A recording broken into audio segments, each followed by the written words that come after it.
నిజమండి. మన సహవాసాన్ని ఎంత ఇష్టపడతాడో దేవుడు.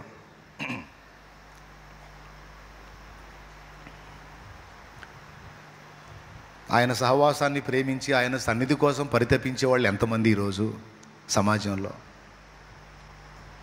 మనకు ముందు తరాల భక్తులు దేవునితో నడిచారు, దేవునితో సహవాసం చేశారు, దేవునితో సాంగత్యం చేశారు.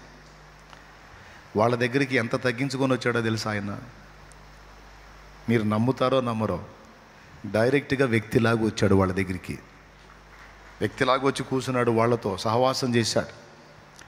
పాత క్రొత్త నిబంధనలో నిరూపణలు ఉన్నాయి. ప్రాక్టికల్ లైఫ్లో కూడా కొంతమంది ఆయన అనుభవించారు. రియల్గా వ్యక్తిలాగా వచ్చి మనుషులతో మాట్లాడాడు.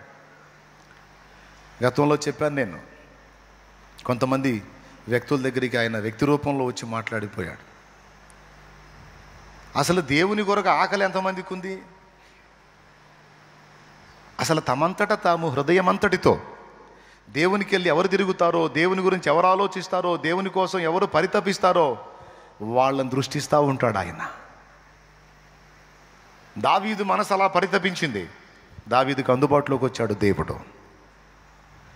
పౌలు మనసు అలా పరితపించింది, పౌలుకు అందుబాటులోకి వచ్చాడు దేవుడు. నతనయేలు మనసు అలా పరితపించింది, అందుబాటులోకి వచ్చాడు దేవుడు. అబ్రహాం మనసు పరితపించింది, అందుబాటులోకి వచ్చాడు దేవుడు.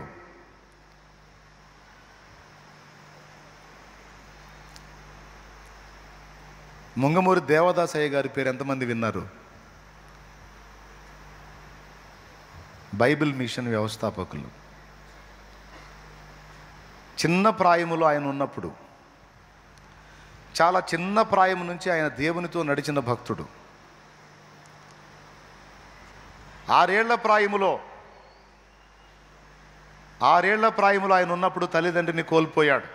పినతండ్రి దగ్గర పెంచబడ్డాడు. 1 సంవత్సరం తర్వాత ఆయన కూడా చనిపోయాడు. ఈయనని మిషన్ స్కూల్లో చేర్చి ఆ 6 సంవత్సరాల ప్రాయములో ఒక చిన్నవాడిని ప్రార్థన చేయమని ఒక బల్ల మీద నిలబెడితే పరలోక ప్రార్థన చేశాడు, విశ్వాస ప్రమాణం చెప్పాడు. ఈ రెండిటితో పాటు ఒక అద్భుతమైన ప్రార్థన చేశాడు ఆ చిన్న వయసులో. యేసు ప్రభువా, నేనున్న వయసులో నీవున్నప్పుడు నీవెలాగూ నడిచితివో, ఎలాగూ బ్రతికితివో, ఇదిగో ఈ వయసులో నేను కూడా నీ వలె బ్రతుకున్నట్లు నాకు సహాయము చేయమని ప్రార్థన చేశాడంట ఆ వయసులో.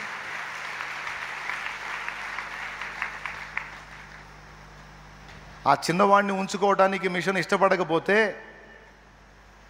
పరీక్ష చేయాలని చెప్పని ఆయన్ని పరీక్ష చేస్తే ఆ మాటలు బలికాడు ఆయన. మనిషి చూస్తే చిన్నోడు 6 ఏళ్ల ప్రాయం కలిగిన వాడు ఇంత ఆలోచనాత్మకమైన ప్రార్థన చేశాడేంటని మైండ్ పోయింది వాళ్ళకి. అంటే అప్పుడు అర్థమైపోయింది, చిన్నవాడు దేవునితో ఉన్నాడు, దేవునితో నడుస్తున్నాడు, అందుకే ఈ జ్ఞానం ఇతనికి ఉన్నది అని వాళ్ళు గ్రహించారు. ఎంత లీనమైపోయాడంటే ఆయన దేవునితో, ఎంత అనుబంధం ఏర్పరచుకున్నాడంటే దేవునితో. ఈరోజు అందరూ వినండి, యవనస్తులు, చిన్నలు, పెద్దలు, పిల్లలు కూడా వినండి, ముసలోళ్ళు, కుర్రోళ్ళు అందరూ వినండి. ఈ ఒక్క మొక్క చెప్పి ప్రార్థన చేస్తా. చెప్పేదా? ఎంతమంది చెప్పమంటారు? చేతులు ఎత్తండి. పాపం రాత్రి ఆన్లైన్ చేశారు, మీ ఎగసాట్లు చూడలేక అల్లాడిపోతున్నాను నేను. ఏందో ఒక్కరోజు నిద్రగాస్తే మన మొఖాలు చూడాచి కాదు, వరద బాధితుల మొఖాల్లాగా ఒక్కరోజే నిద్రగాసింది. అది కూడా మళ్ళీ సగం పూట నిద్రపోయారు కూడా. అయినా సరే మొఖాలు, ఆ దుప్పట్లు నా దాకా వస్తాయో రావు, ఆ గిన్నెలు నాకు ఇస్తారో ఇయ్యరో అన్నట్టు పెట్టారు ఫేసులు. అందుకే వదిలేత ఇబ్బంది పడవాకండి. 12 ఏళ్ల ప్రాయము గల చిన్న బాబులాగా యేసయ్య వచ్చాడు ఆయన ఉన్న దగ్గరికి. ఆయన వచ్చిన సమయంలో ఈయన బజారుకి వెళ్ళాడంట. ఆయన చరిత్రలో ఉంది, ఆయన సాక్ష్యం పుస్తకంలో ఉంది. చదవండి, ఇంట్రెస్ట్ ఉంటే. భక్తుల చరిత్ర చదవండి, అట్టనన్న రేపు పడతారు.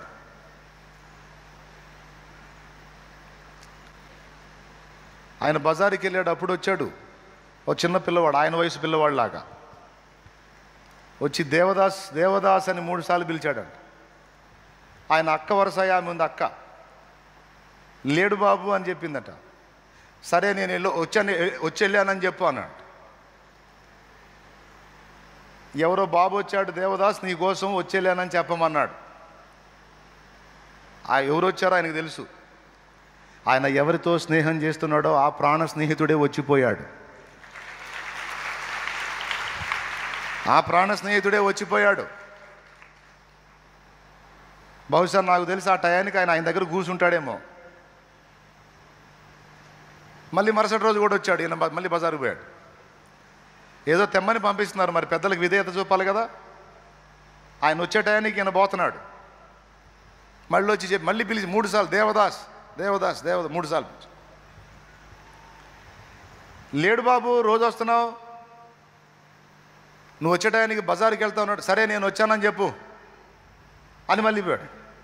ఎవరు నువ్వు అంటే నేనెవరో ఆయనకి తెలుసులే, నువ్వు చెప్పు అనిపోయాడంట.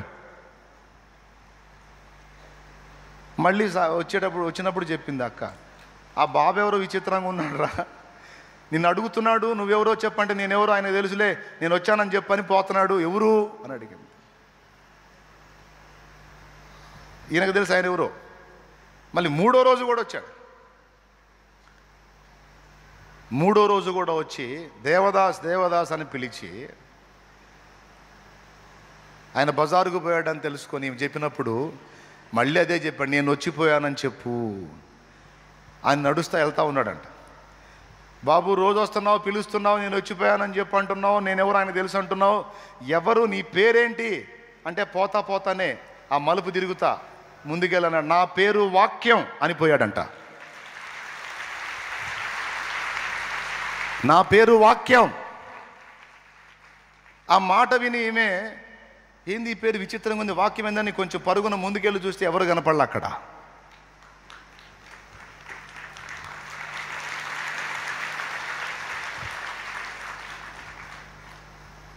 ఎంత అనుబంధం ఏర్పరచుకున్నాడో చూడు యేసయ్యతో. అది భక్తి.